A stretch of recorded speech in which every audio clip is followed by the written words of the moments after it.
On poursuit nos rencontres de ce matin avec l'historien et éditeur Carl Beaulieu des Éditions du Patrimoine. On présente le plus récent ouvrage qui sera lancé très bientôt le mois prochain, le livre Les McLean. Monsieur Beaulieu, bienvenue à l'émission, ça va bien? Bonjour François. Écoutez, on va faire un petit bilan parce qu'on se voit une fois par année, là, environ. Au moins, on a une publication par année. Deux, des fois. Parfois deux. Oui, souvent deux, même. On est rendu à combien d'ouvrages signés Carl Beaulieu? Là? Une quarantaine de signés Carl Beaulieu. OK, on parle de généalogie, d'histoire, de biographie, de groupes comme les Irlandais. Justement, on parle de M. Mullen récemment.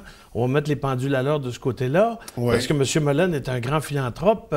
Je parle de Andrew William Mullen, Andrew W. Woman, un grand philanthrope et un grand entrepreneur avec la Pittsburgh Reduction, qui est l'Alcoa, qui a permis à Arvida de naître, entre autres. Mais là, on en parle beaucoup ces temps-ci. Oui, alors on va mettre un article là-dessus. Visiblement, oui, il y a beaucoup C'est un grand philanthrope qui a justement réduit la dette de 29 milliards à 16 milliards aux États-Unis pendant la grande récession, la dépression de 29, et qui fut un philanthrope majeur avec l'Université Carnegie Mellon. Mais il était d'abord propriétaire d'une banque qui prêtait l'argent à Charles Motton Hall pour justement commercialiser le procédé d'aluminium. Et sans cet argent-là, on n'aurait pas eu d'Alcoa ni d'Arvida. Oui. Très simplement. Donc, alors, on doit lui rendre hommage. Ça serait intéressant, justement, de toute la toponymie des rues, d'explorer ça. On ne peut pas tout reprendre, parce que l'histoire, il faut l'accepter. Oui, tout à fait. Qu'elle soit bonne ou mauvaise. Tout à fait. Et nous, ce qu'on va faire, on va se concentrer sur les McLean ce matin. Les McLean étaient des protestants aussi, comme M. Mullen, et ils ont eu l'imposition par John Knox, qui était un partisan d'Élisabeth Ier, qui était reine d'Écosse en 1559. Et cette influence-là, ça s'est transporté ici parce que le protestantisme, qu'on parle de John Knox, c'était le presbytérianisme. Donc, les presbytères, les paroisses avec des hiérarchies qui laissaient plus de participation même pour les paroissiens. Avec évidemment, on appelle les cours d'église formés de membres au niveau paroissial, passant par les presbytères, les synodes, jusqu'à l'Assemblée générale nationale. Donc, il y avait une très grande hiérarchie, mais beaucoup de participation des paroissiens. Et c'est ce système-là qu'ont vécu les Écossais pendant des siècles et qui ont voulu faire disparaître, mais finalement, ça n'a pas eu lieu. Parce qu'il y a eu toutes sortes de rébellions en 1715-1745 qui amenaient à la bataille de Culloden en 1746. C'est là que les clans ont été démantelés.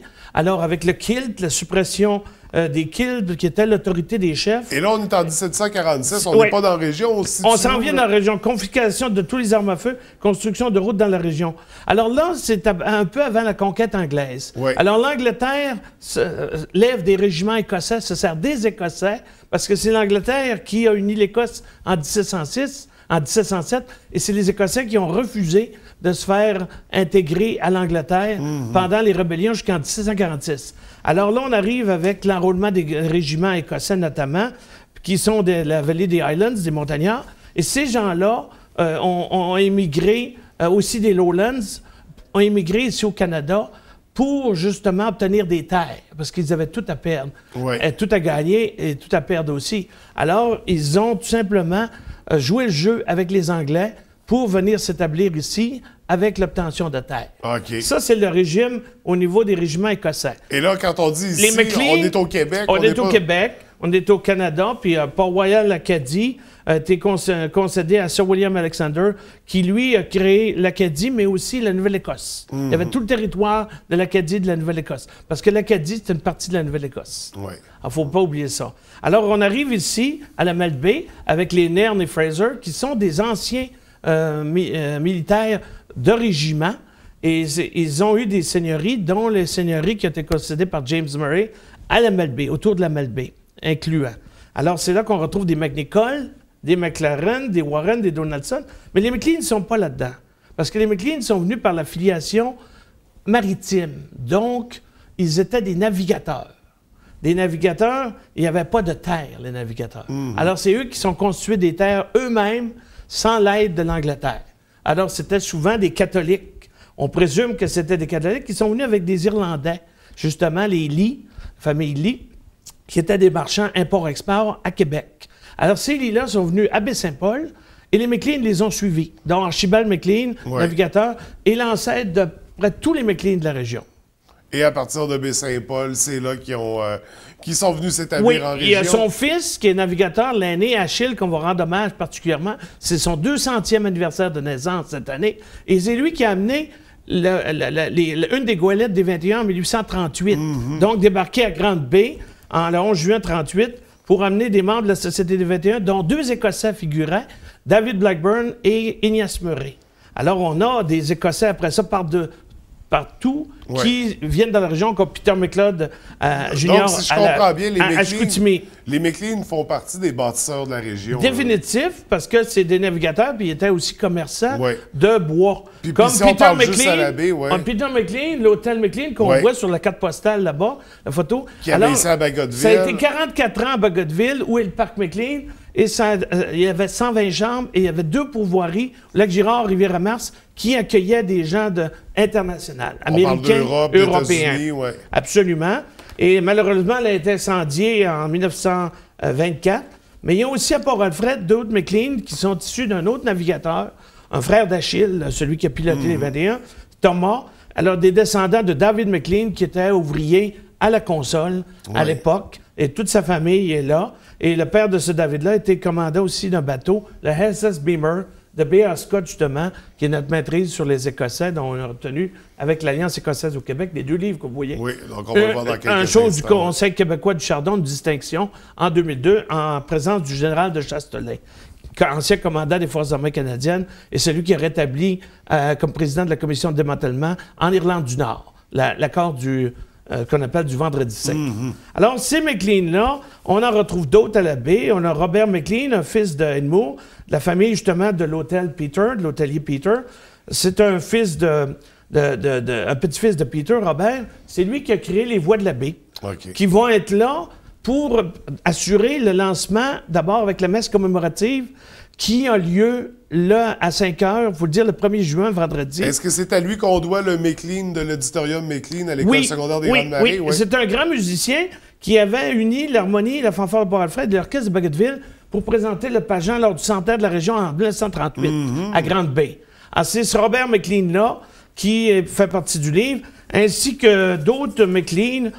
Principalement, on a, comme je vous disais, il y a l'hôtelier McLean, il y a Peter, de cette famille-là, il y a Thomas, c'est la famille de David, et Charles, à Chicoutimi, il ne faut pas oublier, avec le livre de recettes de son fils William. Là, et là, on a une édition de Boulanger. En studio. Boulanger. Ça a plus de 100 ans, l'ouvrage qu'on va voir à l'écran. Et il a envoyé à plusieurs milliers d'exemplaires à ses clientes ce livre de recettes-là, qu'il personnalisait avec sa photographie sur le livre. Alors, c'est l'original de 1913 qu'on a ici.